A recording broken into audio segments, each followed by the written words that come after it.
Assalamualaikum warahmatullahi wabarakatuh. Anak-anak, materi pada hari ini adalah menghadirkan sholat dan zikir dalam kehidupan. Perlu kita ketahui bersama, sholat itu adalah merupakan ibadah yang wajib kita laksanakan.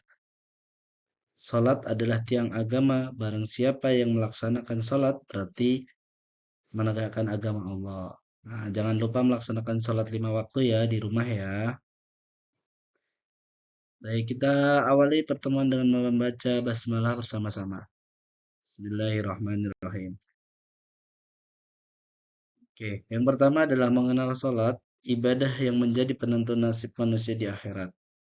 Sholat, sholat itu merupakan tanggung jawab kita sebagai hamba, yang di mana itu nanti yang akan menentukan nasib kita di akhirat. Jadi, selalu Bapak ingatkan, baik di rumah, di sekolah, maupun dimanapun kalian berada, jangan pernah meninggalkan sholat. Nah, pengertian sholat sudah pernah kita bahas di pertemuan berikut sebelumnya, yaitu menurut bahasa adalah berdoa. Menurut saya serangkaian ucapan gerakan yang tertentu yang dimulai dari takbiratul ihram dan diakhiri dengan salam sebagai sebuah ibadah. Nah, jika kita selalu mengingat Allah dengan selalu menjaga sholat, maka kita akan mendapatkan ketentraman hati. Nah, selain itu, sholat juga mendorong kita untuk berpikir bersih dan selalu berada di jalan yang benar.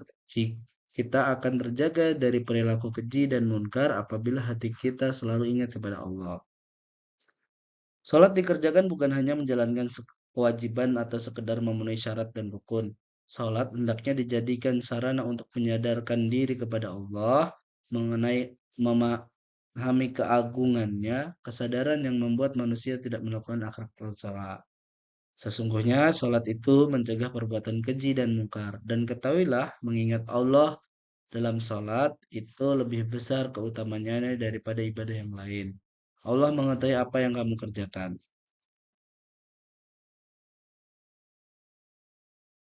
Nah, ini adalah sejarah diperintahkan sholat, dalil-dalil tentang sholat. Ada surat An-Nisa, ada surat Al-Hajj, dan surat Al-Ankabut. Nanti silakan anak-anak bisa dipahami di rumah ya. Nah, ini merupakan hukum bagi orang yang meninggalkan sholat.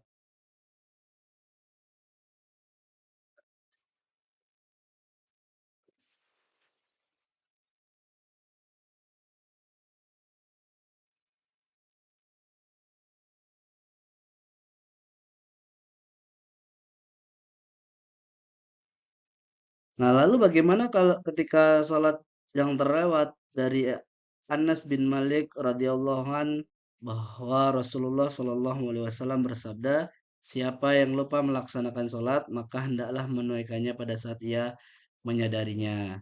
Sholat dalam berbagai kondisi diwajibkan dikerjakan pada waktunya meski waktu hampir habis, lewat batas waktu, tidak sah menjam. Nah, sholat tidak harus di masjid, misalkan dalam kondisi tertentu, sedang sakit, sedang berada di hutan, atau kalian sedang naik gunung, itu dalam kondisi apapun sholat harus dilaksanakan. Nah, begitu juga sebelum kita melaksanakan sholat, kita harus taharah, kita harus berwudu. Nah, ketika kita sedang berada di hutan dan tidak ada air, itu kita diperbolehkan untuk melaksanakan tayamum. Nah, waktu-waktu sholat fardu ini anak-anak pasti sudah paham semua ya. Sholat subuh, zuhur, asar, maghrib, dan isya. Jangan dilewatkan ya. Waktu-waktu sholat yang diharamkan setelah sholat subuh, kecuali ada hajat. Saat matahari terbit, waktu istimewa setelah melakukan sholat asar. Sholat jenayah saat terbenam matahari.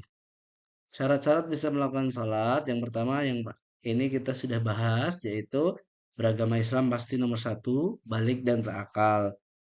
Syarat sahnya sholat adalah kita harus tahu waktu sholat itu suci dari hadas besar dan hadas kecil, suci dari najis, pakaian atau badan kita, serta menutup aurat dan menghadap kiblat.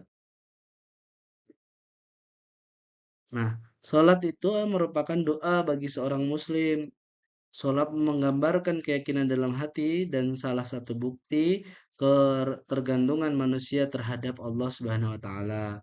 Pelaksanaan perintahnya, pelaksanaan terhadap perintahnya dan menghindari terhadap larangannya ditunjukkan hanya dengan mencapai keridhoannya pada surat Al-Fatihah. Tunjukkanlah kepada kami, wahai Allah, jalan yang lurus, Shiratul Mustaqim, yaitu jalan orang-orang yang Engkau anugerahkan nikmat kepada mereka, bukan jalan orang yang kau murkai dan bukan pula jalan mereka yang sesat. Jika doa ini diucapkan dengan sepenuh hati, maka pikiran dan hati akan selalu terbimbing sehingga dorongan pada perbuatan keji dan mungkar akan tersingkirkan. Nah, selain itu, sholat juga penyuci diri kita. Nabi Muhammad SAW menjelaskan bahwa sholat 5 waktu akan bersihkan dosa-dosa orang yang memeliharanya dengan baik. Beliau bersabda, bagaimanakah pendapatmu andai kata ada sebuah sungai dekat pintu rumah? Salah satu Salah seorang dari kamu ia mandi di sungai itu 5 kali setiap hari. Adakah masih ada daki yang tertinggal barang sedikit pun? Sahabat menjawab, tidak ada daki yang tertinggal barang sedikit pun. Kemudian Rasulullah Shallallahu Alaihi Wasallam menegaskan, maka demikianlah perumpamaan solat yang 5 waktu. Dengan solat itulah Allah akan menghapus semua kesalahannya. Tuh, di dalam hadis Rasulullah sudah dijelaskan sedemikian rupa. Makanya berkali-kali Bapak ingatkan, jangan pernah meninggalkan sholat dalam kondisi apapun. Rukun sholat, aktivitas yang harus ada dalam ibadah sholat. Nah, ini udah kita bahas juga. Nah, ini sekedar mengingatkan. Rukun sholat setiap perkataan atau perbuatan yang akan membentuk hakikat sholat. Jika salah satu rukun sholat tidak ada, maka sholat pun tidak teranggap secara syar'i dan juga tidak bisa diganti dengan sujud sahwi. Nah, niat, takbiratul ihram, berdiri membaca Al-Fatihah, ruku, i'tidal, sujud, duduk di antara dua sujud, tasyahud akhir, membaca doa setelah tasyahud akhir, sehingga salam dan tertib. Ini adalah dari pandangan para mazhab, ada Hanafi, Maliki, Syafi'i, dan Hambali. Nanti sedikit ada perbedaan, tapi semuanya sah ketika dilaksanakan. Nah, anak-anak, pastinya kalian semuanya sudah hafal ya niat sholat. Nah, nanti boleh setelah pertemuan ini, kemarin kan kalian sudah hafalan praktek sholat, tapi untuk pertemuan ini nanti saya minta kalian mengirimkan voice note atau nanti bisa dikumpulkan lewat melalui WhatsApp. Kalian membaca niat sholat 5 waktu. Nah, untuk hari ini coba nanti Bapak pengen dengar kalian mengirimkan, tugasnya adalah mengirimkan voice note niat sholat asar, ya, jangan sampai lupa.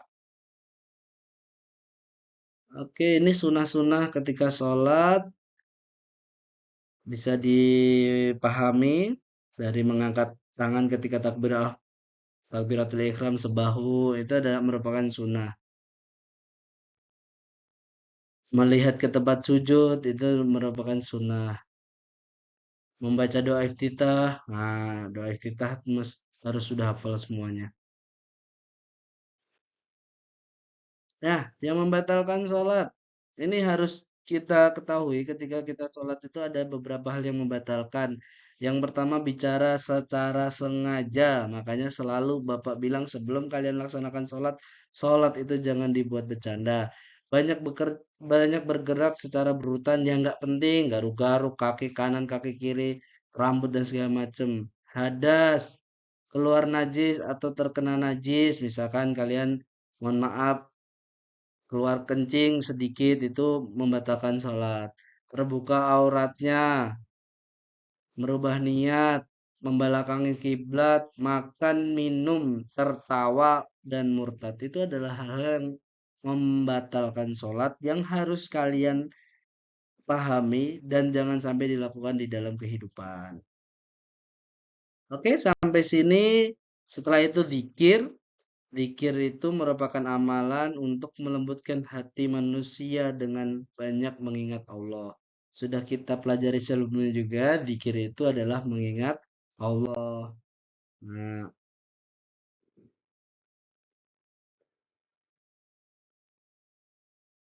oke, untuk pertemuan kita sudahi. Silahkan nanti jangan lupa dipahami dari video yang sudah Bapak buat ini.